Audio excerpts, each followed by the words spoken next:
नमस्कार, आप सभी का फिर से राजस्थान नीट भर्ती परीक्षा की 10,000 प्रश्नों की इस प्रश्नोत्तरी में आप सभी का स्वागत है। और आज हम जो पढ़ने वाले हैं राजस्थान की न्यायिक व्यवस्था के बारे में आज हमारे प्रश्न होने वाले हैं।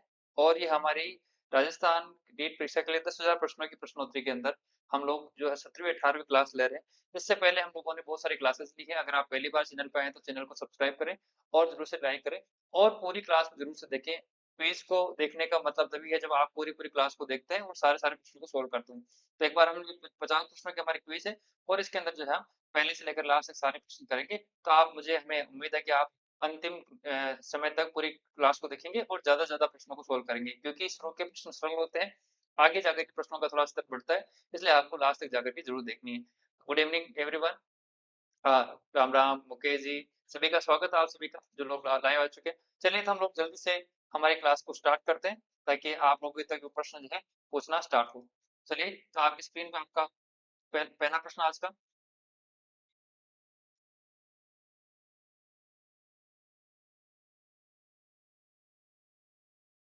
एक बार आप लोग सभी मुझे कमेंट करके बताइए कि आपको स्क्रीन वगैरह सब कुछ ठीक दिख रही है क्या? जल्दी से कमेंट करें विकास। विकास हम टाइम को चेंज कर सकते हैं, 8 बजे भी कर सकते हैं, लेकिन उसके लिए ये है कि आज थोड़ा हम लोग कमेंट करके बताएँगे किस तरह करेंगे। जहाँ ज़्यादा आएगा वहीं हम लोग उसको क्लास को करेंगे। मुकेश जी, जल्दी से आप एक बार में थोड़ा क्लास को थोड़ा सेटअप कर लूँ, फिर हम स्टार्ट करते हैं। एक बार आवाज़ वगैरह ठीक आ रही है सभी को? आवाज़ वगैरह सबको ठीक आ रही है? चलिए, तो पहला प्रश्न आपकी स्क्रीन पे राजस्थान उच्च न्यायालय की स्थापना के समय राष्ट्र प्रमुख सवाई मान सिंह ने कुल कितनी पीठों का उद्घाटन किया था? तो आप सभी ने पहले के अंदर जो बी कमेंट करा है जयपुर और जोधपुर किया था पूछा है ना, तो आपको देखना है ये क्या होगा, ये राष्ट्र जब बना होगा तब उस समय की बात होगी, तो उस समय आपको बताना है कितनी जो किए होंगे। लक्ष्मी रावण बी का है, जोधपुर और जयपुर।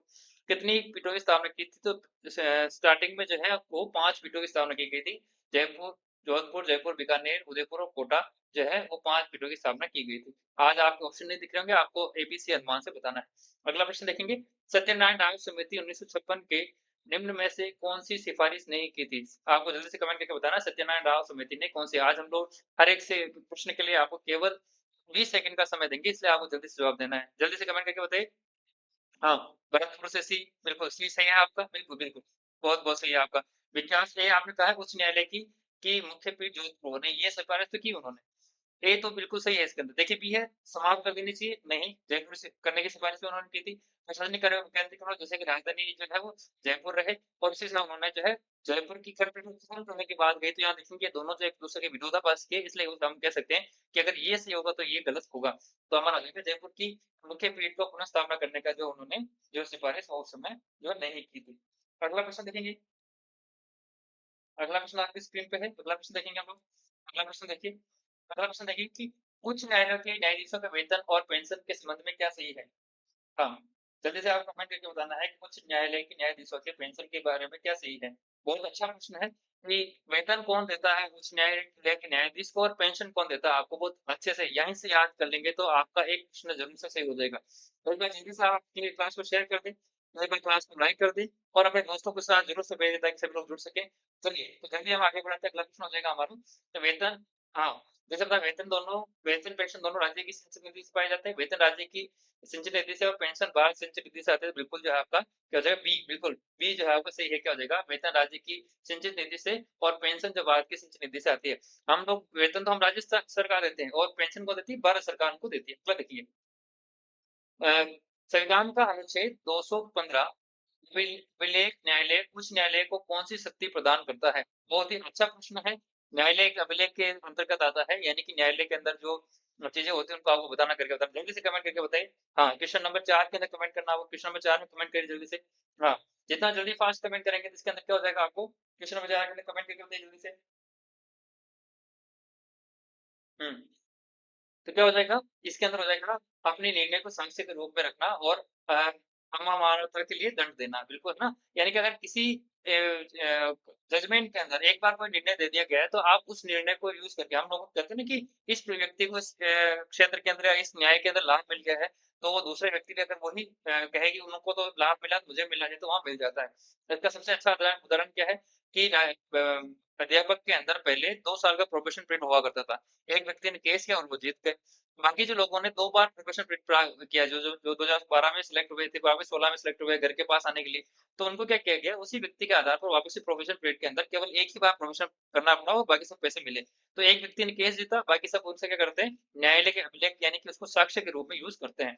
अगला देखेंगे, उच्च न्यायालय को लीड क्षेत्राधिकार अनुच्छेद 226 और सर्वोच्च न्यायालय अनुच्छेद 32 से वाकफ क्यों है ना? आपको बताना है कि आपको ये व्यापकता क्यों है? इसके अंदर ये है कि पहला ऐसा नियम है जिसके अंदर जो है सुप्रीम कोर्ट से भी ज़्यादा पावरफुल कौन है?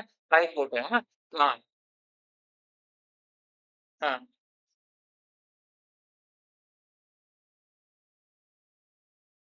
हम पर्सनल कमेंट नहीं करेंगे। अगर आप कमेंट करेंगे तो क्लास से फिर आप मैं मुझे बाहर भेजना पड़ेगा, है ना? तो कमेंट आपको करना नहीं है, आप अपने जवाब दीजिए। देखिए, हाँ, उच्च न्यायालय का रीट क्षेत्राधिकार सर्वोच्च न्यायालय से व्यापक क्यों है?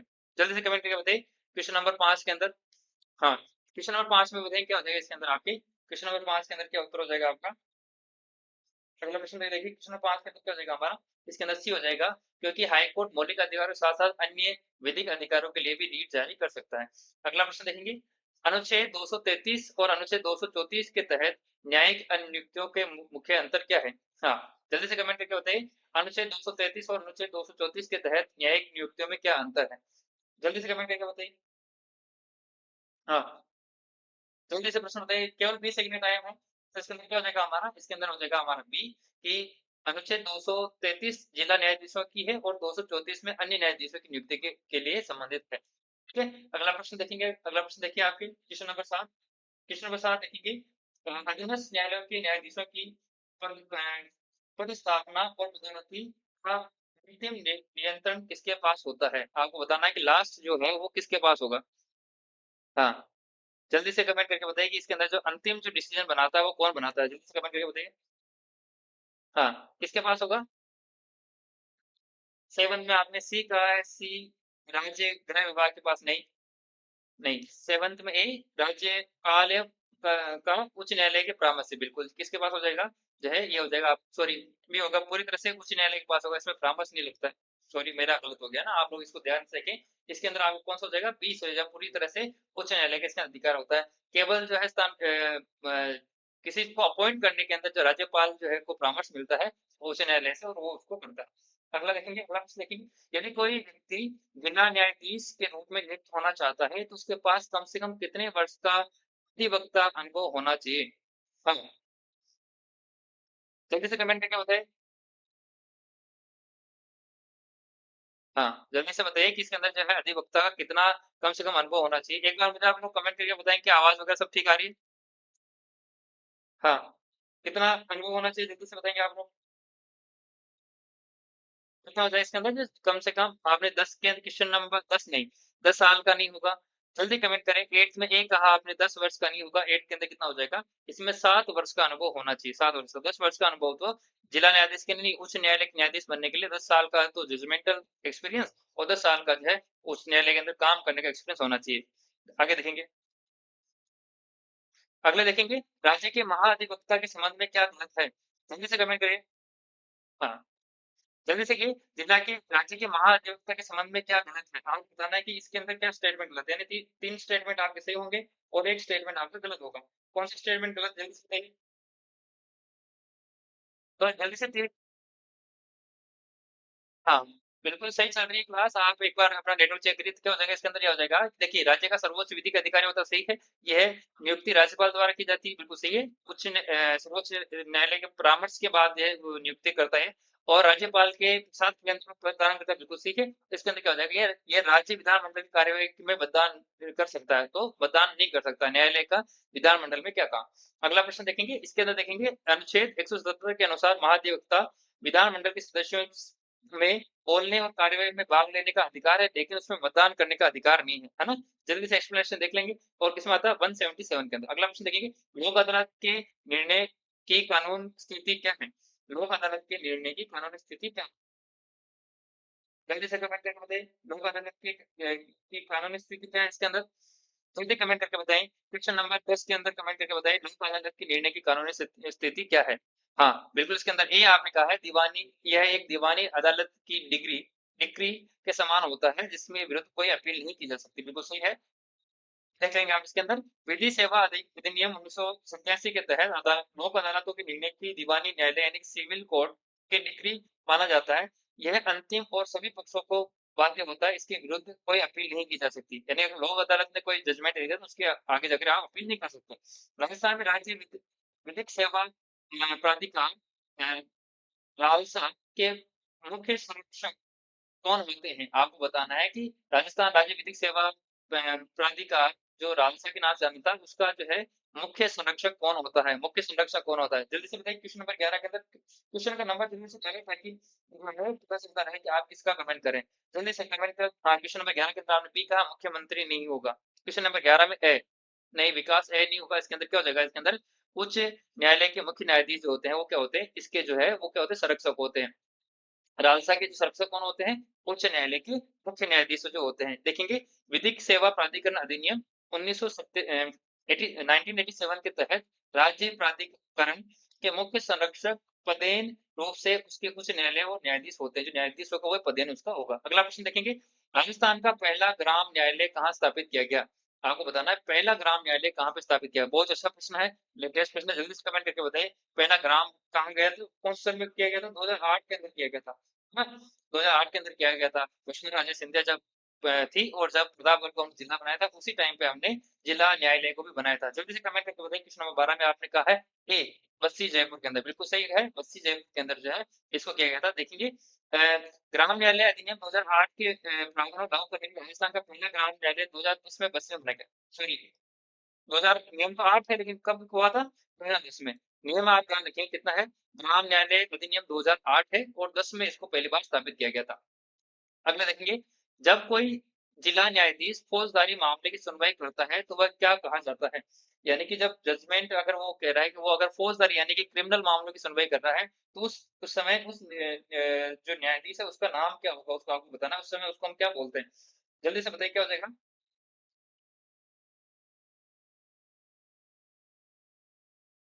हाँ, क्या हो जाएगा इसके अंदर? क्या बोलते हैं इसको? हाँ, एक कमेंट था आपने जिला न्यायाधीश नहीं बोलते उस समय, जिला न्यायाधीश नहीं बोलते। हाँ, जल्दी से कमेंट करिए। है ना? इसके अंदर सत्र न्यायाधीश आएगा, इसके अंदर जो है आपका जो है, आपका सी सही होगा। तो देख लो तो जिला न्यायाधीश किसको बोलते हैं ताकि हम एक गलत क्लिक करके देखते हैं ताकि हमें सही और 2 प्रश्न याद हो जाएँगे। तो इसके अंदर देखेंगे यहाँ उपस्थित तब होती है जब वो दीवानी मामलों की अगर दीवानी मामलों की अगर सुनवाई कर रहा है तब उसको जिला न्यायाधीश कहा जाता है।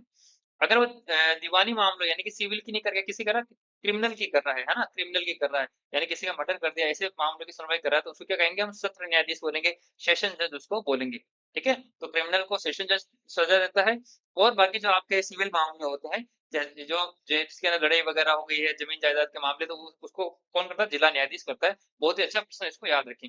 अगला प्रश्न देखेंगे राजस्थान उच्च न्यायालय में कौन से मुख्य न्यायाधीश सर्वाधिक लंबे अवधि तक पद पर रहे? बहुत अच्छा प्रश्न है, क्वेश्चन नंबर 14 में जल्दी से कमेंट करके बताइए। क्वेश्चन नंबर 14 में जल्दी से कमेंट करिए। दोनों जगह के अंदर कौन रहेगा आपके? जल्दी से कमेंट करके बताइए कि न्याय कौन जो है सबसे सर्वाधिक समय तक रहे? इनका जो कार्यकाल था वो 51 से लेकर के 58 तक है ना? 51 से लेकर के 58 तक था। नहीं, कमलकांत वर्मा जो है वो पहले आपके राजस्थान उच्च न्यायालय के पहले न्यायाधीश थे, कमलकांत वर्मा, ठीक है? आप बताएँगे कि आर.एम. लोढ़ा जो थे वो कौन थे? ये पहले जो थे सुप्रीम कोर्ट के जो जज भी बने, है ना? महेंद्र मोहन श्रीवास्तव जो आपके 42वें जज थे। तो इसके अंदर कौन हो जाएगा? आपके जज है कैलाशनाथ वाचु जो थे, है ना? वांचू जो थे वो आपके बने थे। कब बने थे?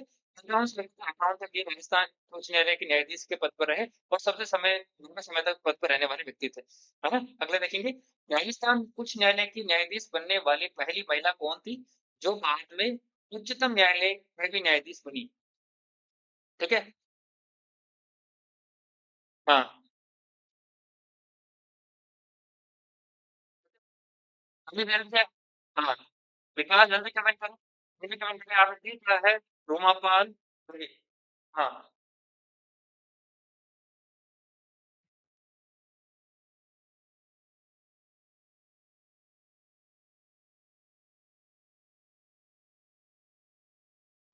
भोपाल आपने कमेंट करा नहीं, भोपाल होगा ये तो केवल एक ध्वज थी, लेकिन सबसे लंबे समय बनी थी कौन हो जाएगा आपका? कांता भटनागर जो थी वो रही। इसके अंदर न्यायमूर्ति कांता भटनागर राजस्थान उच्च न्यायालय में भी थी और वो बाद में जो है पदोन्नत होकर के सर्वोच्च न्यायालय तक पहुँचने वाली ये वो पहली महिला थी। अगला देखेंगे उच्च न्यायालय की अधीक्षण और पर्यवेक्षी क्षेत्राधिकार किस अनुच्छेद के तहत आते हैं? अधीक्षण और पर्यवेक्षी यानी कि मतलब होता है कि वो नीचे वाले जो सुप्रीम जो कोर्ट है, उनके ऊपर निगरानी रखने का जो काम करता है, अधीक्षण उसको बोलते हैं, है ना? नीचे और पर्यवेक्षण का मतलब होता है उसके ऊपर निगरानी रखना, तो आपको जल्दी से बताना है। क्वेश्चन नंबर 16 के अंदर क्या आंसर हो जाएगा? जल्दी से कमेंट करके बताइए 16 के अंदर क्या हो जाएगा? हाँ, कौन-सा हो जाएगा?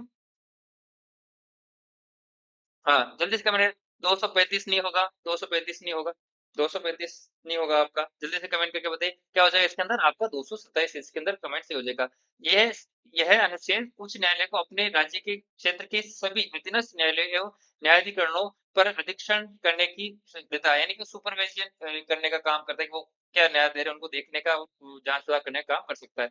एमपी और एमएलए के निर्वाचन संबंधी विवादों की सुनवाई करना उच्च न्यायालय के किस क्षेत्राधिकार का हिस्सा है? जल्दी से कमेंट करें। थोड़ा-सा आज एडवांस लेवल की क्विज़ लेके आए हम लोग। हर दिन आप लोग सरल-सरल प्रश्न आते हैं तो आप लोग काफ़ी अच्छे जवाब देते हैं। अगर आपको इसमें जवाब नहीं आ रहे तो आपको डिमोटिवेट होने की कोई ज़रूरत नहीं है। इस तरह के प्रश्नों को आपको आदत होनी चाहिए इसलिए हम ये लेकर के आए हैं। इसका मकसद आपको डिमोटिवेट फ़ील करा कर के आपको ये फ़ील कराना नहीं है कि आपको जो है वो पढ़ा है वो नहीं आता। अगर आपको कोई नया मटेरियल कंटेंट में तो उसको लर्न करिए और बाकी जो आपने पढ़ा उनके जवाब दीजिए। अगर आप इसके अंदर 70% से ऊपर स्कोर कर रहे हैं तो आपकी तैयारी अच्छी है। जल्दी से कमेंट करके बताइए क्या हो जाएगा हमारा? इसके अंदर क्या हो जाएगा हमारा? हाँ, इसमें बी कमेंट करना बिल्कुल सही है। प्रारंभिक का मूल क्षेत्र अधिकार यानी कि ओरिजिनल जो है वो इसके अंदर आ जाएगा। देखो इसके अंदर जनप्रतिनिधि अधिनियम 1951 के तहत संसदों यानी कि एमपी, विधायकों यानी कि एमएलए के निर्वाचन संबंधी विवादों की सुनवाई सीधे उच्च न्यायालय में होती है, जो प्रारंभिक या मूल क्षेत्र अधिकार का हिस्सा है। अगला देखेंगे राजस्थान उच्च न्यायालय के वर्तमान मुख्य न्यायाधीश कौन है? आपको बताना है आपको कि जुलाई 2025 से अभी नए बने 43वें हमारे मुख्य न्यायाधीश जो बने राजस्थान के वो कौन है? है ना? जो पहले हमें पता है कि मणिंद्र महोदय श्रीवास्तव जो थे, है ना? वो 42वें जो हमारे न्यायाधीश थे और अब उनको की जगह जो है नए न्यायाधीश आ गए, कौन से आ गए? जल्दी से बताइए। हाँ, कौन सा हो गया? बिल्कुल 17 में आपने 17 के अंदर हो गया, 18वां जो बताइए? हाँ, के बिल्कुल हाँ, जय श्री राम, है ना? जल्दी से जय श्री राम लिख एक बार सभी कमेंट के अंदर, कौन हो जाएगा? के श्री राम जो है, वो हमारे क्या हो जाएँगे? जो हमारे नए जो है न्यायाधीश है। देखेंगे किस है ना? कब से के श्री राम जो है आपके कब से हैं? ये आपके जुलाई 2025 से वर्तमान मुख्य न्यायाधीश है। अगला प्रश्न देखेंगे, वर्तमान में राजस्थान में वर्तमान महाअधिवक्ता कौन है? है ना? जल्दी से बताना अभी 2024 के बाद से जो बने हुए महाअधिवक्ता कौन है?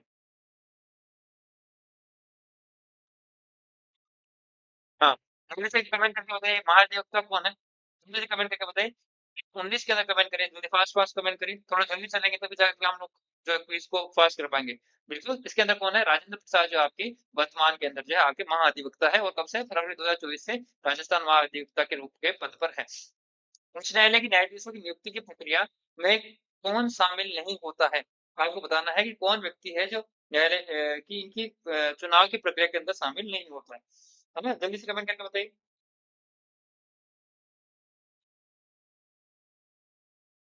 हाँ, बिल्कुल सही है। आप किसी व्यक्ति का नाम जब लिखते हैं तो प्लीज़ वो पूरा लिखा करें, है ना? बाकी सारे कमेंट हाफ चल जाएँगे, नाम पूरे लिखा करें। देखिए, उच्च न्यायालय के न्यायाधीशों की नियुक्ति की प्रक्रिया में कौन शामिल नहीं होता है, जिसके अंदर क्या हो जाएगा देखिए भारत के मुख्य न्यायाधीश होते हैं, संबंधित राज्यों के राज्यपाल होते हैं और उच्च न्यायालय के मुख्य न्यायाधीश भी होते हैं, तो इसके अंदर कौन हो जाएगा? बिल्कुल डी, बिल्कुल विकास सही है आपका। इसमें मुख्यमंत्री इसके अंदर नहीं होता। अनुच्छेद 217 ए के अनुसार राष्ट्रपति, सीजेआई, राज्यपाल, एचसी और सीजी के परामर्श से उल्लिखित है। अगला देखेंगे, राजस्थान उच्च न्यायालय का नया भवन दिसंबर 2019 से कहाँ उद्घाटित किया गया है? अब आपको बताना है कि राजस्थान का जो उच्च न्यायालय है, जो जोधपुर के अंदर है, वहाँ पे जो है नया भवन बना है, वो किस जगह पे बना है? जल्दी से कमेंट करके बताइए। एक बार से आप सभी लोग क्लास को लाइक करें और अपने दोस्तों के साथ शेयर करें और जल्दी-जल्दी से क्लास को फॉलो करें ताकि ज़्यादा से ज़्यादा लोग तक पहुँच सके। जब तक आप लोग क्लास को लाइक नहीं करते हैं, तो ये लोगों तक पहुँचने में इसको थोड़ा टाइम लगता है, लेकिन आप जब लाइक करते हैं तो ज़्यादा से ज़्यादा लोग तक पहुँचते हैं और ये आपके दोस्तों और आपके जो साथ तैयारी करने वाले लोगों को भी मदद करेगी ताकि वो भी आपके साथ तैयारी कर सकें और आपस में आप लोग चर्चा कर सकें। जल्दी से कमेंट करके बताइए, राजस्थान उच्च न्यायालय का नया भवन दिसंबर 2019 में कहाँ उद्घाटन किया गया? जल्दी से कमेंट करके बताइए कहाँ उद्घाटन किया? हाँ, जोधपुर शहर तो है लेकिन कोई स्पेशल जगह बताइए इसके अंदर, है ना? हाँ, स्पेशल जगह होगी तभी तो प्रश्न पूछा है। जोधपुर तो हमें पता, सबको पता है कि मुख्य पीठ जो जोधपुर के अंदर है। कहाँ हो जाएगा इसके अंदर? देखिए, आपके जालमंड जोधपुर के अंदर जो है हुआ। उच्च न्यायालय का नया आधुनिक भवन जोधपुर के जालामंड क्षेत्र में स्थित है, जिसका उद्घाटन जो है दिसंबर 2019 में किया गया था। अगला प्रश्न देखेंगे, अ, उच्च न्यायालय के न्यायाधीश की सेवानिवृत्ति की आयु क्या है? बहुत ही सरल प्रश्न है। आप सभी इसका अच्छे से उत्तर देंगे, मुझे पूरा विश्वास है। जल्दी से कमेंट करके बताइए, उच्च न्यायालय के न्यायाधीशों की सेवानिवृत्ति की आयु क्या है? जल्दी से बताइए, ये तो सबको आता होगा। हाँ, झालामंड याद रखिए विकास, झालामंड जो है जगह है जोधपुर के अंदर ही है। जल्दी से कमेंट करके बताइए, लक्ष्मी कंवर आपने कहा है 65 वर्ष। ओके, आगे से कमेंट करके बताइए जल्दी से। सभी जल्दी-जल्दी कमेंट करें, तो क्या हो जाएगा इसके अंदर? आपके जो 62 वर्ष इसका उत्तर हो जाएगा। विषय 217 ए के अनुसार उच्च न्यायालय के न्यायाधीश 62 वर्ष की आयु प्राप्त करने तक ही पद धारण कर सकते हैं। ठीक है? अगला प्रश्न देखेंगे। हाँ, 22 के अंदर आपने बी कहा है, बिल्कुल सही है। 22 के अंदर बी सही है आपका। बिल्कुल, बिल्कुल, लक्ष्मी कंवर सही है आपका। जब जिला न्यायाधीश दीवानी सिविल मामले की सुनवाई करता है तो उसे क्या कहा जाता है? अभी हमने इससे पहले बात की थी, हमने जब कहा था कि अगर वो जो है क्रिमिनल मामलों की, यानी कि जो फौजदारी मामलों की जब करता है तो उसको हम क्या बोलते हैं? सत्र न्यायालय न्यायाधीश बोलते हैं। और उसके साथ ही हमने पढ़ा था कि जब न्यायालय दीवानी मामलों की जाँच करता है तब उसको क्या बोलते हैं? जल्दी से कमेंट करके बताइए, उसको क्या कहा जाता है? जल्दी से कमेंट करके बताइए क्या कहा जाता है उसको? हाँ, क्वेश्चन नंबर 23 के लिए जल्दी से कमेंट करके बताइए, क्वेश्चन नंबर 23 के लिए जल्दी से कमेंट करके बताइए क्या कहेंगे उसको? हाँ, 23 के अंदर कमेंट करिए और जल्दी से एक बार आप चैनल को सब्सक्राइब कर लें, अपने दोस्तों के साथ शेयर करें ताकि ज़्यादा से ज़्यादा लोग इस क्लास के साथ जुड़ सकें। चलिए, और हर दिन आपको हम जो नए क्लास लेके आते हैं, अगर आप बाकी क्लासें आपने नहीं देखी है तो उन क्लासों को जाके देखें। बहुत ही महत्वपूर्ण प्रश्न है और निश्चित रूप से आपके 70% प्रश्न हमारे क्विज़ से आने वाले हैं, ये आप लिख कर ले लें। हाँ, जब आप एग्ज़ाम देखेंगे और यही प्रश्न आपको वापस से मिलेंगे, तब आपको बहुत अच्छा लगेगा कि आपने ये प्रश्न पहले से ही सॉल्व कर रखे हैं। जल्दी से कमेंट क्या हो जाएगा इसके अंदर? जिला न्यायाधीश उसको कहा जाता है। जब जिला न्यायाधीश दीवानी मामलों यानी संपत्ति या अनुबंध की सुनवाई करता है, तो उसे जिला न्यायाधीश कहा जाता है ना? आगे देखेंगे। राजस्थान में भारत के प्रमुख मुख्य न्यायाधीश बनने वाले एकमात्र व्यक्ति कौन थे? राजस्थान से भारत के मुख्य न्यायाधीश बनने वाले एकमात्र व्यक्ति कौन थे? व्यक्ति पूछा है ना, तो बताएँगे। अभी इससे पहले हमने एक प्रश्न और देखा था, जो राजस्थान से है और वो मुख्य न्यायाधीश बने हैं। बताना आपको, भारत के मुख्य न्यायाधीश बने हैं और राजस्थान के व्यक्ति हैं। जल्दी से कमेंट करके बताइए, क्या हो जाएगा इसके अंदर? हाँ, क्या हो जाएगा इसके अंदर? हमने पहले पढ़ा था, इसके अंदर क्या हो जाएगा आपके आर.एम. लोढ़ा, जो इसका उत्तर हो जाएगा। न्यायमूर्ति आर.एम. लोढ़ा जिनका परिवार जोधपुर में है, भारत के 41वें मुख्य न्यायाधीश बने। यानी कि इससे पहले जहाँ हमारे अभी 43 पे चल रहे हैं, है ना? आगे देखिए, विधिक सेवा प्राधिकरण अधिनियम 1987 के तहत कौन-सी संस्थाएँ स्थापित की गई? आपको बताना है, विधिक सेवा प्राधिकरण 1987 एक प्रश्न के अंदर इसका ज़िक्र भी आया था। इनमें से कौन-से प्रश्न के अंदर इसका ज़िक्र आया था, बताना आपको, और हमने इस प्रश्न में भी पढ़ा था। अगर आपको प्रश्न याद रह जाते हैं तो आपको कहीं न कहीं बहुत सहूलियत होगी आगे जाकर के पूरे ऑप्शन को काटने में। जल्दी से कमेंट करके क्या आ जाएगा इसका? क्या हो जाएगा इसके अंदर? सी आपने कहा नहीं, दीवानी और कौन-से वाले में करें? क्वेश्चन का नंबर लिखा करें। थोड़ा-सा लेटेंसी की वजह से आपको कुछ चल रहे होते हैं तो पता नहीं चलता। इसके अंदर आ जाएगा आपके, कौन-सा जाएगा, लोक अदालत और आपके राना रालसा जो है उसकी जो है वो स्थापना जो होती है। देखिए 1987 का यह अधिनियम न्यायालय तक समान पहुँच सुनिश्चित करने के लिए परिस पारित किया गया था, जिसके अंदर मुफ्त कानूनी सहायता के लिए जो है वैकल्पिक विधा जो है ये लोक अदालतों की स्थापना की गई थी। आगे देखेंगे, ध्यान रखना कितना है 1987 के तहत। उच्च न्यायालय के न्यायाधीश को हटाने की प्रक्रिया कहाँ शुरू की जा सकती है? बहुत ही अच्छा प्रश्न है। उच्च न्यायालय के न्यायाधीश को अगर हटाने की प्रक्रिया है जो उसको हम जो है कहाँ पे शुरू कर सकते हैं? महाअभियोग जैसी प्रक्रिया होती है और बहुत गर्व की बात है कि आज तक भारत के अंदर सर्वोच्च न्यायालय के न्यायाधीश के ऊपर कभी भी महाअभियोग नहीं चला। जल्दी से कमेंट करके बताइए, उच्च न्यायालय के न्यायाधीशों को हटाने की प्रक्रिया कहाँ शुरू की जा सकती है? बहुत ही सरल प्रश्न है, संसद के अंदर चलाई जा सकती है, संसद के किसी भी सदन के अंदर चलाई जाती है, बिल्कुल सही जवाब आपका। बिल्कुल, कहाँ है? दोनों सदन में किसी में भी चलाई जा सकती है। न्यायाधीश जाँच अधिनियम 1968 के अनुसार उच्च न्यायालय के न्यायाधीश को हटाने का प्रस्ताव लोकसभा 100 सदस्यों द्वारा हम राज्यसभा 50 सदस्यों द्वारा किसी भी सदन में पेश किया जा सकता है। लेकिन उसके लिए जो है एक नंबर डिसाइडेड है कि लोकसभा में करना है तो उसके लिए 100 सदस्य होने चाहिए, राज्यसभा में करना है तो उसके लिए 50 सदस्य होने चाहिए। अगला प्रश्न देखेंगे, उच्च न्यायालय के न्यायाधीश की नियुक्ति के लिए आवश्यक 10 वर्ष का अनुभव किस क्षेत्र में होना चाहिए? यानी कोई व्यक्ति अगर कोई व्यक्ति अगर उच्च न्यायालय का न्यायाधीश बनना चाहता है, तो उसको 10 वर्ष का अनुभव किस क्षेत्र में होना चाहिए? हाँ, क्वेश्चन नंबर 27 में कमेंट करिए जल्दी से, क्वेश्चन नंबर 27 में कमेंट करिए जल्दी से। हाँ,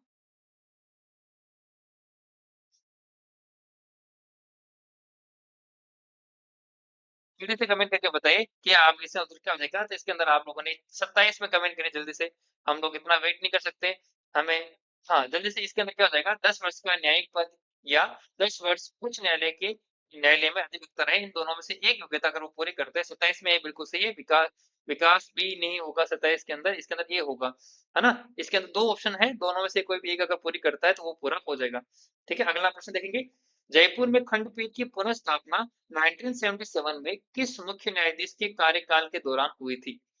है ना?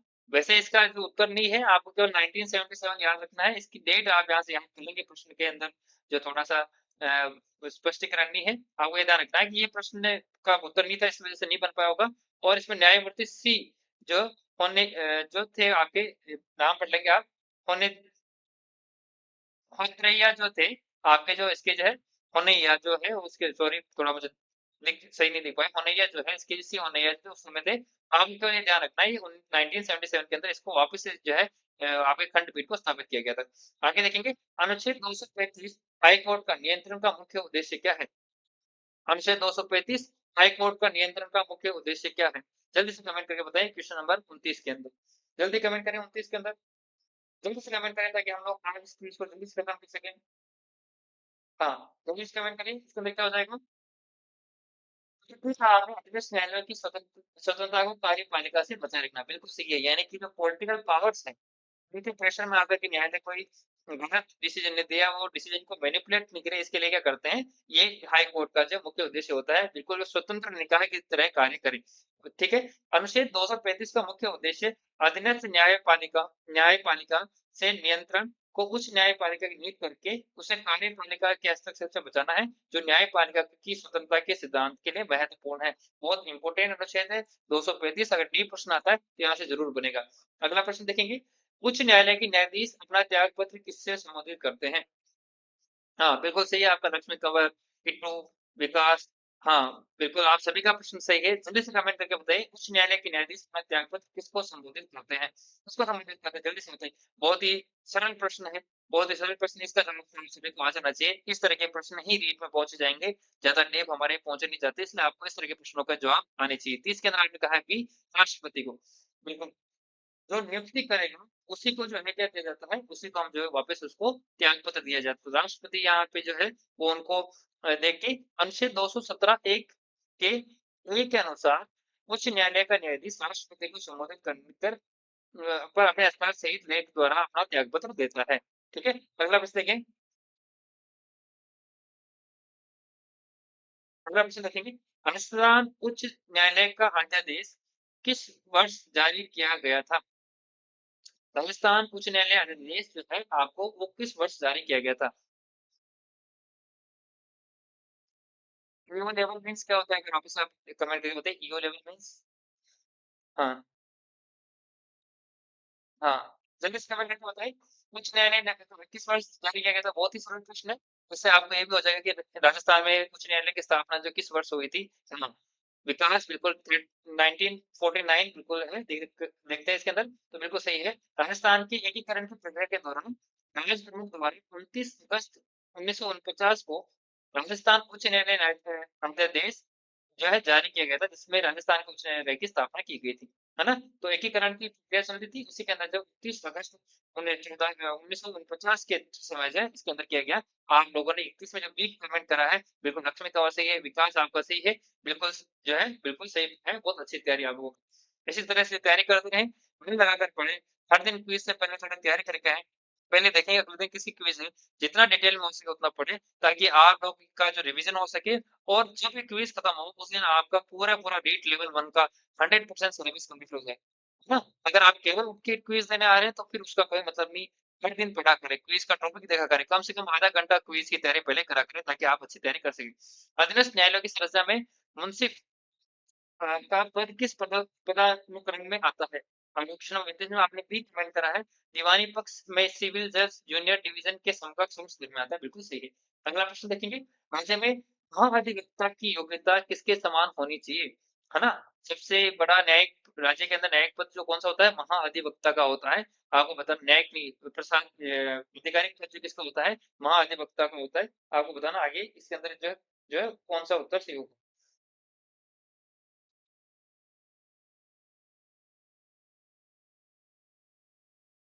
हुँ, क्योंकि बराबर होनी चाहिए, बी आपने कहा है उच्च न्यायालय के न्यायाधीश के समान, बिल्कुल सही है, उच्च न्यायालय के न्यायाधीश के समान इसकी जो है योग्यता होनी चाहिए। अनुच्छेद 165 एक यह निर्धारित करता है कि महाधिवक्ता यानी कि एडवोकेट जनरल के रूप में नियुक्त होने वाले व्यक्ति को उच्च न्यायालय का न्यायाधीश नियुक्त होने के लिए योग्य यानी क्वालिफ़ाइड होना ज़रूरी है होना चाहिए। यानी कि वो जितनी योग्यताएँ उच्च न्यायालय के न्यायाधीश की होती है ना? उतनी ही योग्यताएँ वो रखना चाहिए। बहुत अच्छा प्रश्न है, आपको ध्यान रखना है। एक बार महाधिवक्ता के प्रश्न के हाँ, अगला प्रश्न देखेंगे। उच्च न्यायालय की कुल स्वीकृत पद कौन तय करता है? जो अभी 50 है हमारे, है ना? अभी 50 है, आपको ध्यान रखना है।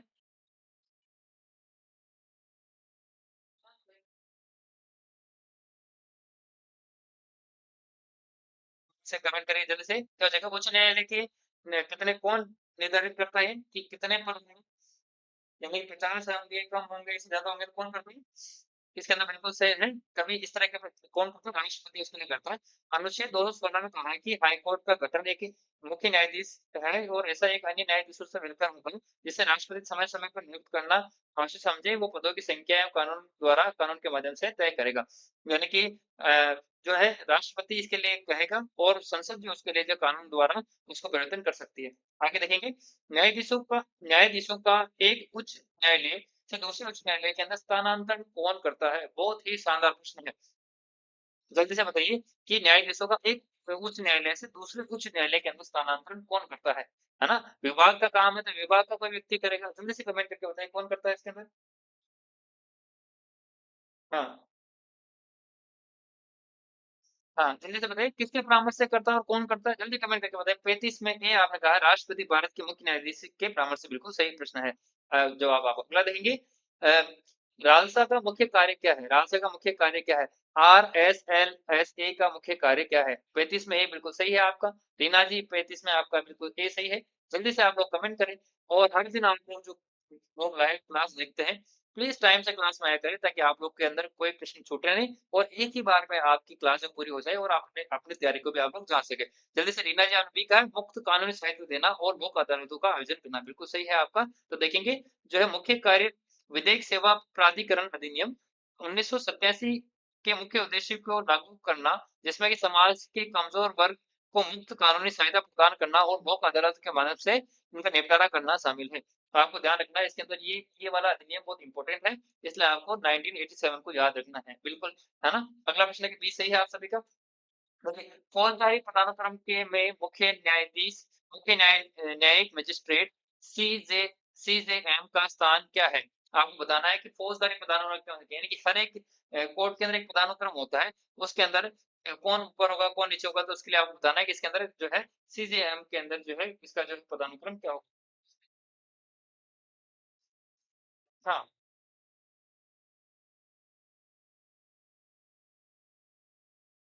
जल्दी से कमेंट करके बताइए।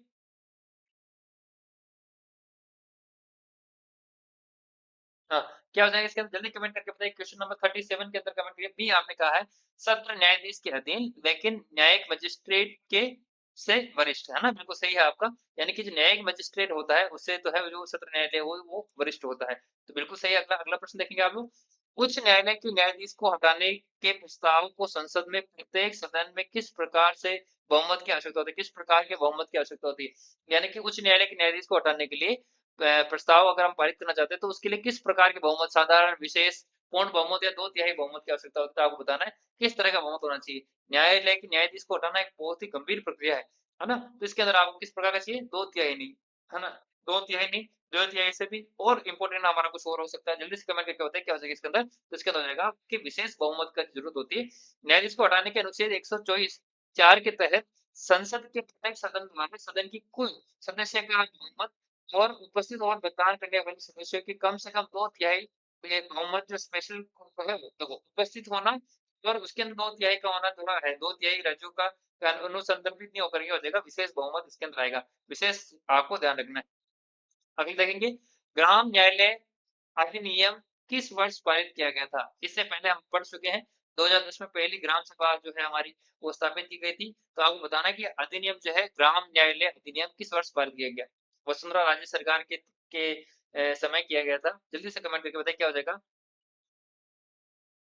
नहीं, 1987 के अंदर जो ग्राम वाला नहीं किया गया था, उसके लिए तो आपकी लोक अदालत जो है स्थापित की गई थी, लोक अदालत भी स्थापित की गई थी। हाँ, 1949 के अंदर पहला स्थापित किया गया था। 1977 के अंदर जो है आपके 1977 के अंदर वापस से जयपुर को अंदर वो खंडपीठ का स्थापित किया गया था। 1987 में लॉक्स को किया गया था और इसके अंदर आपको क्या हो जाएगा 2008 के अंदर जो आपके इसको कर देगा। ये चारों सब याद कर लें। पहला किसका है? पाकिस्तान के अंदर उच्च न्यायालय की स्थापना की गई। 87 के अंदर क्या हुआ? लोक अदालत की स्थापना हुई थी। 77 के अंदर क्या हुआ? जन विद्यालय फ्रंट के लिए पुनः स्थापना की गई। सारे मैं ऑप्शन ऐसे डालता हूँ कि अगर आप उनको बार-बार देखेंगे, है ना? तो आपको कोई ऐसा नहीं होगा कि मन से बना के डाल हर एक प्रश्न का कोई न कोई ज़रूर उत्तर होगा। अगर आप गलत क्लिक करेंगे तो इसका उत्तर जो आपको बताएगा कि किसका उत्तर है। उच्च न्यायालय द्वारा जो है उत्प्रेषण रीट क्यों जारी की जाती है? उत्प्रेषण का मतलब होता है ऊपर की तरफ भेज देना। है ना? कि छोटी कोर्ट जो है अपने से ऊपर उस तरह के कोर्ट को अगर भेजनी चाहती है हाँ, 2010 से लगी है ना? 2010 के अंदर जो पहली बनी थी हाँ, पहले ग्राम जो न्यायालय जो है वो 2010 के अंदर बनाया गया था। जल्दी से सी आपने कहा 40 के अंदर सी आपने कहा है कि किसी अधीनस्थ न्यायालय के निर्णय जो कि वेद या क्षेत्राधिकार से बाहर है उसको रद्द करने के लिए। बाकी सब सभी कमेंट करके 40 में आपने 1 कमेंट करा है, 40 में 1 कमेंट आया, एक 40 में सी कमेंट आया। जल्दी से कमेंट करके बताइए क्या हो जाएगा इसके अंदर? बाकी सभी लोग कमेंट करें जल्दी से बहुत इम्पोर्टेंट क्वेश्चन है ये। हाँ, क्या हो जाएगा इसके अंदर? 40 में दीना जी ने ए कहा है, विकास ने सी कहा है, तो इसके अंदर क्या हो जाएगा आपका सी जो है वो हो जाएगा किसी अधीनस्थ न्यायालय के निर्णय जो कि अवैध या क्षेत्राधिकार से बाहर है, उसको रद्द करने के लिए होता है। यानी कि जो अगर हम चोटी के अंदर हम स्पष्ट संतुष्ट नहीं है, जिला न्यायालय के अंदर स्पष्ट नहीं है, तो हम क्या कर सकते हैं? हाई कोर्ट में जा सकते हैं। है ना? जल्दी से आगे देखेंगे। अगला प्रश्न देखेंगे।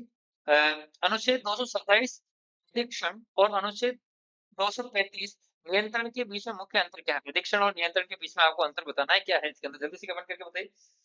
थोड़ा-सा प्रश्न ऐसा भी डालता हूँ मैं ताकि आपको कुछ नई चीज़ें सीखने को मिले, है ना? हर एक प्रश्न का उद्देश्य आपकी तैयारी को जाँचना नहीं होता। कभी-कभी ऐसे प्रश्न भी डाले जाते हैं जिसमें मुझे लगता है कि ये जानकारी आपको होनी चाहिए, तो मैं उनको कैसे न कैसे सेव करके डाल देता हूँ। तो अधिक्षण और नियंत्रण दोनों में अंतर समझना आपके लिए ज़रूरी है, इसलिए ये प्रश्न है।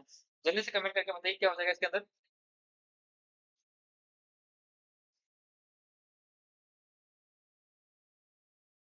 हाँ, जल्दी से बताना आपको। कमेंट करके बताइए जल्दी से क्या हो जाएगा इसका तो देखो 41 में ए आपने कहा है वो बिल्कुल सही है। देखो जो प्रेडिक्शन है वो एक न्यायिक शक्ति है जबकि आपके नियंत्रण जो है वो कौन सी है प्रशासनिक शक्ति है। नियंत्रण एक प्रशासनिक शक्ति है और अधिक्षण कौन सी न्यायिक शक्ति है आप इसको ध्यान रखना है इसको है ना।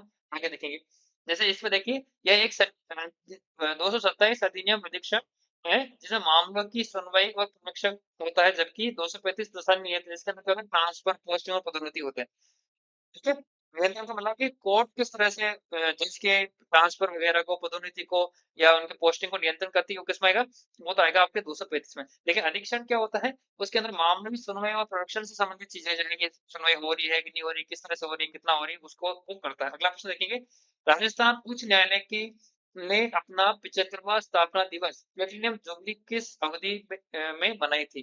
कौन से साल के अंदर है जो राजस्थान की स्थापना को 75 साल पूरे हो गए थे? करंट अफेयर का प्रश्न है ना? करंट अफेयर का प्रश्न जल्दी से बताइए कौन से साल करी थी? 59 के अंदर अगर हम काउंट करना चालू करें, अगर 59 के अंदर सॉरी 49 के अंदर हमने स्थापना की होगी, 49 के अंदर पहली बार, 49 के अंदर, तो बताइए कितने साल बाद हो गया होगा? तो इसके अंदर डी 2019 नहीं, काउंट करके देख लीजिए, डी नहीं होगा, सी हो जाएगा। इसके अंदर कौन सा है 2023 के अंदर जो है आपके इसको 75 साल पूरे हुए थे, है ना? अगला प्रश्न देखेंगे, उच्च न्यायालय के न्यायाधीशों का वेतन किसका वारित होता है? यानी कि इसके अंदर जो है कौन उनको न्यायाधीशों को वेतन देता है? किस हाँ, बिल्कुल गहराई से है। छोटे-छोटे प्रश्न तो आपको आते हैं मुझे पता है। आपका स्तर मुझे पता है कि आप लोग जो ईज़ी प्रश्न कर लेते हैं और मान के चलिए न्यायालय वाले प्रश्न जो है, वो हमेशा ही थोड़े जो है ना, वो थोड़े भारी लगते हैं, तो आप थोड़ा उसको टेंशन नहीं लें, बिल्कुल चिंता मुक्त रहें। अगर प्रश्न आते हैं, तो सरल ही आते हैं, ज़्यादा इतने कठिन हमारे इसके अंदर नहीं आते हैं, लेकिन फिर भी हमें जानकारी सब तरह की होनी चाहिए कि अगर टफ़ आ गया तो क्या करेंगे, है ना? तो कठिन के लिए भी आप तैयार रहें, इसलिए थोड़े कभी-कभी टफ़ फेस होना भी ज़रूरी है। तो जैसे अभी आपने कहा है, किस तरह के राज्य की शिक्षित निर्देश बिल्कुल ध्यान रखना, वेतन जो होता है वो किस तरह से राज्य की सिंचित निर्देश आते हैं, हमने इससे पहले पढ़ा हुआ था। आगे देखेंगे, अगला देखिए अगला प्रश्न देखेंगे, बहुत ही अच्छा प्रश्न है एकदम। उच्च न्यायालय न्यायाधीश पेंशन आप बताना आपको। आपने कहते हैं कि जो हम तनख्वाह दे रहे हैं, उनको वेतन जो दे रहे हैं, वो तो हम राज्य की संचित निधि से दे रहे हैं। लेकिन आपको पता है ना पेंशन मिलेगी उनको, वो कहाँ से मिलेगी? पेंशन कौन देगा इनको?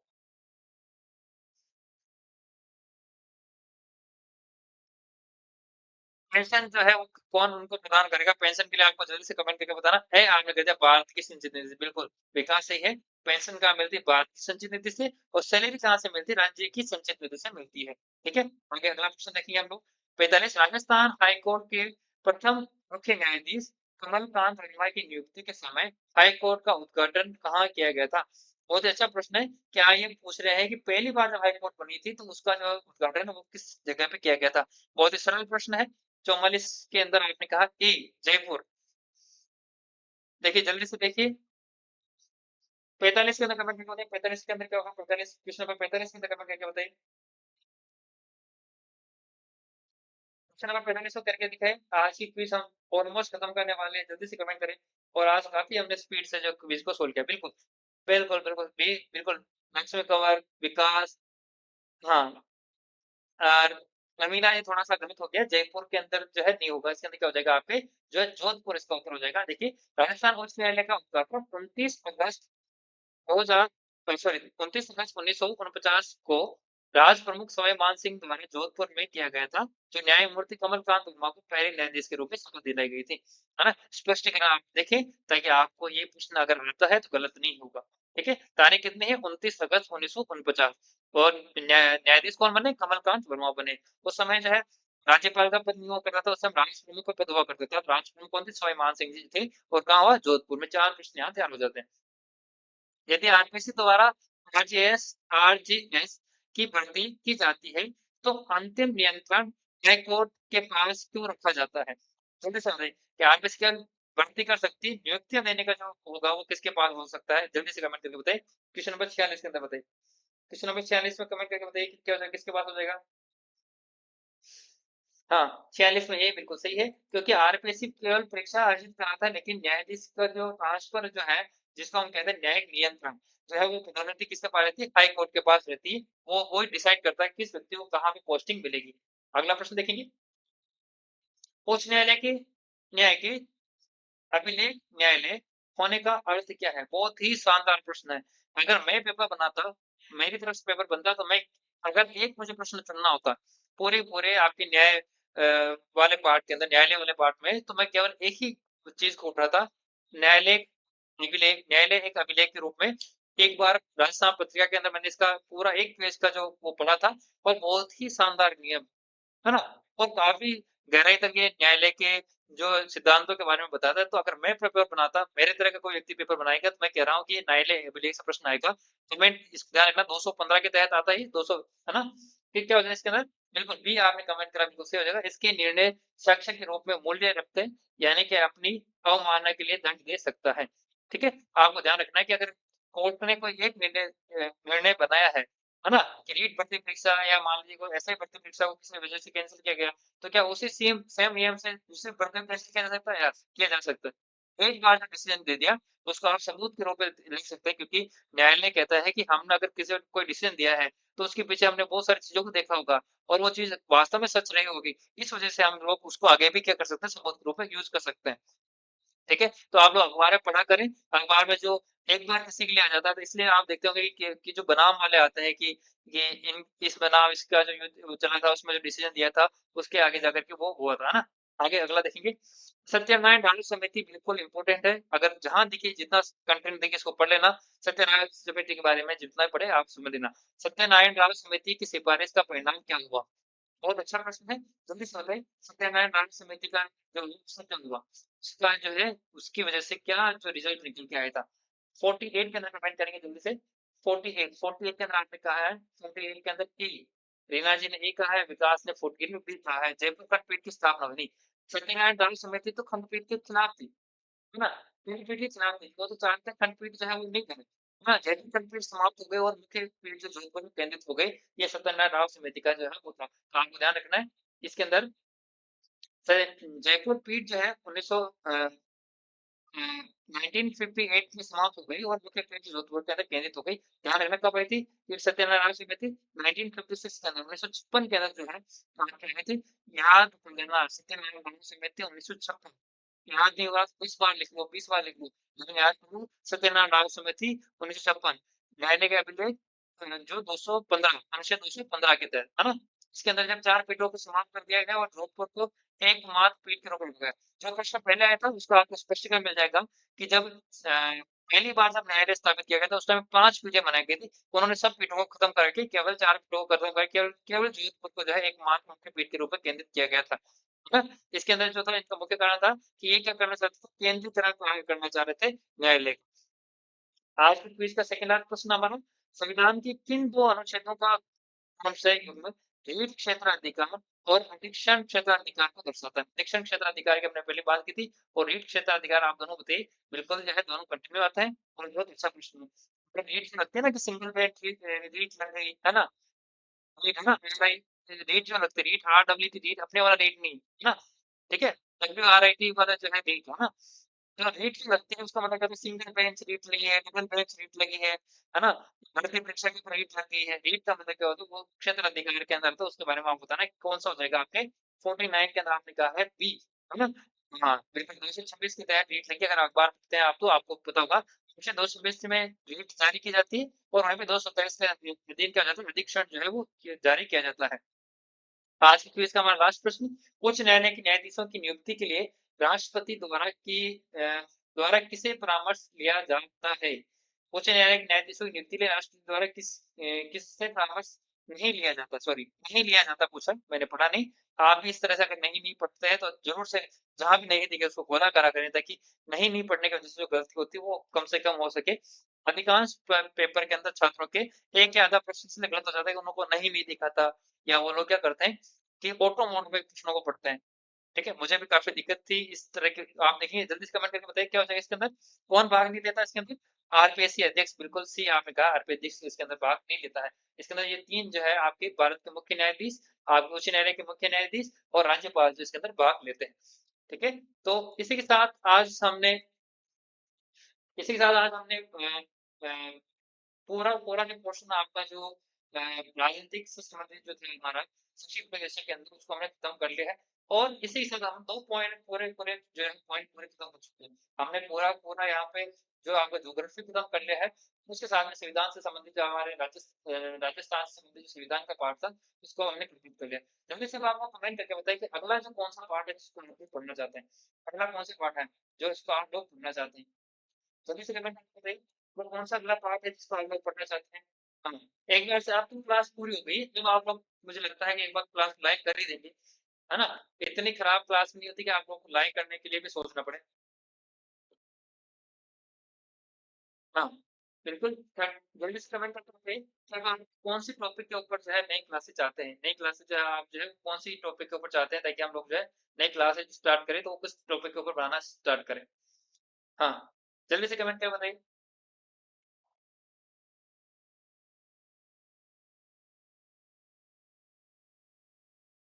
अभी आप लोग जब मैं गहराई से बना तब आप लोग कहते हैं गहराई है, जब ईज़ी लेके आता तो आप लोग ईज़ी देखिए 2 चीज़ें हैं, या तो आप रीट के लेवल से पढ़े हो वो बहुत सरल प्रश्न आते हैं, है ना? रीट के प्रश्न सरल आते हैं, आप मान के चलिए उसके अंदर कोई टफ प्रश्न नहीं पूछ जाते क्योंकि रीट की जो भर्ती परीक्षा है वो केवल 1 से 5 तक के टीचर को पढ़ाने के लिए।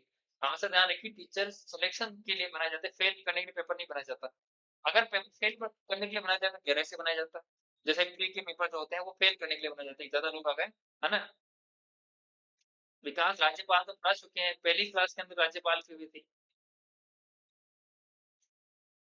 राज्यपाल पढ़ा चुके हैं, राज्यपाल हो चुके हैं। आप लोग आपने इसका मतलब क्लास नहीं देख रहे हैं आप सारी सारी। राज्यपाल तो कब का पढ़ा चुके हैं, राज्यपाल के अंदर तो हमने हाँ, राज्यपाल हम पूरा पढ़ा चुके हैं, राज्यपाल हम खत्म कर चुके हैं। राज्यपाल की आप क्लास हमारी पहली दिन जो क्लास हुई थी वो राज्यपाल के ऊपर ही हुई थी। इसे आप 3 क्लास में जाकर देखेंगे तो उसके अंदर मैं आपको वो क्लास का वो पोस्टर भी इसी तरह का उसके अंदर राज्यपाल वाला जाके देखेंगे आप। विकास राज्यपाल हमने क्लास को देख ली। राजस्थान के सारे प्रशासनिक व्यवस्थाएँ जो है वो पढ़ा चुके हैं। इसके अंदर केवल एक ही टॉपिक बच रहा है जो हमने नहीं पढ़ा है वो शहरी निकाय बनाना है। नगरीय स्थानीय शासन नहीं पढ़ा है और उसको नहीं पढ़ाने का कारण ये है कि उसके अंदर पंचायती राज पढ़ा चुके हैं। विकास क्लास नहीं देख रहे हैं इसका मतलब आप बिल्कुल अपडेट भी नहीं है और क्लास भी नहीं देख रहे हैं। जो क्लासें हम पढ़ा चुके हैं उनको वापस कैसे पढ़ाएँ? आप कौन से प्रश्न पे क्विज़ चाहते हैं जल्दी से कमेंट करके बताइए कौन से टॉपिक हम क्विज़ बनाएँ वापस से? राज्यपाल हम पंचायती राज पढ़ा चुके हैं, मुख्यमंत्री मंत्रिपरिषद में पढ़ा चुके हैं, हम पंचायती राज पढ़ा चुके हैं, उसके साथ में आज आज न्यायिक व्यवस्था वाला टॉपिक था वो भी हम पूरा कर चुके हैं। इसका मतलब जितने टॉपिक हमारे इस टॉपिक के अंदर आते हैं उनको हम कवर कर चुके हैं। इसलिए आप बताइए अब हम कौन-सा टॉपिक स्टार्ट करें? शैक्षिक परिदृश्य के अंदर भी हम लोग 3 टॉपिक पूरे कर चुके हैं। शैक्षिक परिदृश्य हमारे के अंदर भी 3 टॉपिक पढ़ा चुके हैं। अगला जो हमारा आने वाला है वो आपके निःशुल्क अनिवार्य शिक्षा अधिनियम 2011 के बारे में जो है वो उसके बारे में पढ़ेंगे। राजस्थान के संबंध में 2011 जो अनुच्छेद अधिनियम है उसके बारे में हम लोग बात करेंगे। बिल्कुल होती है, दिन में 2 बजे क्लास होती है, लेकिन कभी-कभी उसका टाइम चेंज हो जाता है, कभी 12 बजे भी हो जाती है, कभी वो 1 बजे भी हो जाती है, तो आप लोग जो है केवल टाइम देखा करें किस समय वो क्लास हो रही है। चलिए तो इस क्लास को हम यहीं खत्म करते हैं, ज़्यादा बड़ी क्लास हम लोग करेंगे नहीं, है ना? आप लोग चैनल पे अपडेट रहें, चैनल के ऊपर हर आने वाली चीज़ को देखें और क्लास के अंदर जॉइन करें। अगर आपने जो क्लासेस छोड़ दी है, तो पुरानी क्लास को जाकर देखें और इसी तरह से आप क्योंकि वहाँ जाकर के आप 1.5 की स्पीड से भी देखेंगे, तो भी आप जाकर के हो जाएगी। बिल्कुल, आप सभी का धन्यवाद। के लिए हमें क्या करना है, आप ज़रूर से जाकर के एक बार पेज पे देखें, किस तरह की चीज़ें हम लोग अपलोड कर रहे हैं और कौन-सा टॉपिक आपको